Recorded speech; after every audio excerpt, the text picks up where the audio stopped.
আগের দিন আমার জায়েরা আমড়া পাড়ছে সেটা আমি দেখিয়েছি, আর আপনাদের জিজ্ঞেস করেছিলাম আমড়া দিয়ে কোন রেসিপিটা ভালো লাগে। আপনারা অনেকে অনেক রকম সাজেশান দিয়েছেন, আপনাদের অসংখ্য ধন্যবাদ। আর আমি বানিয়েছি আজকের আমড়া দিয়ে মৌরলা মাছের টক, আর সত্যি ভালো লেগেছিল। আপনারা কিন্তু এভাবে বানাতে পারেন, ভালো লাগবে। আর এটা গরম গরম ভাতের সঙ্গে ভীষণ ভালো লাগে। যাদের মুখে অরুচি আছে বা জ্বর থেকে উঠেছেন তাদের কাছে একেবারে অমৃতের মতো লাগবে। আর একটু মৌরলা মাছটা বড় সাইজের ডিম আছে, এই মৌরলা মাছটা দিয়ে তো খুব ভালো লেগেছিল। আজকের থালাতে শুধু কিন্তু মৌরলা মাছের টক নয়, আরও প্রত্যেকটা রেসিপি সুন্দর। আসুন দেখতে থাকুন। প্রথমে ভাত নিয়ে নিচ্ছি, কাঁচা লঙ্কা নিয়ে নিলাম। আর ডাক্তারেরা বলে দেখবেন প্রথমে ভাতের একেবারে প্রথমে সে পেঁপে সিদ্ধ হোক বা কুমড়ো সিদ্ধ হোক, প্রথমে খেলে পেটটা ঠান্ডা হয়, তারপরে অন্যান্য খাবার খাওয়া যায়।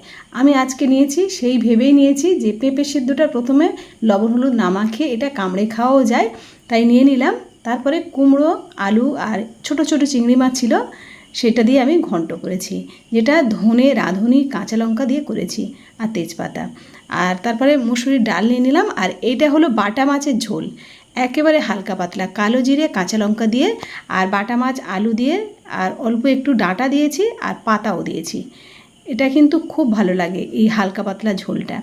আর এটা হলো মৌরলা মাছের টক, যেটা আমড়াটা আলাদা করে সিদ্ধ করে নিতে হবে, মৌরলা মাছটা ভেজে নিতে হবে, আর সর্ষে, কাঁচা লঙ্কা দিয়ে এটা করতে হয়। একটু পাতলা মতো থাকবে, সামান্য একটু মিষ্টি দিতে হবে, যেমন টক সেই রকমভাবে মিষ্টি দিতে হবে, খুব ভালো লাগবে।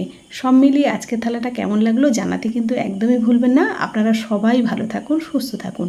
আপনাদের অসংখ্য অসংখ্য ধন্যবাদ।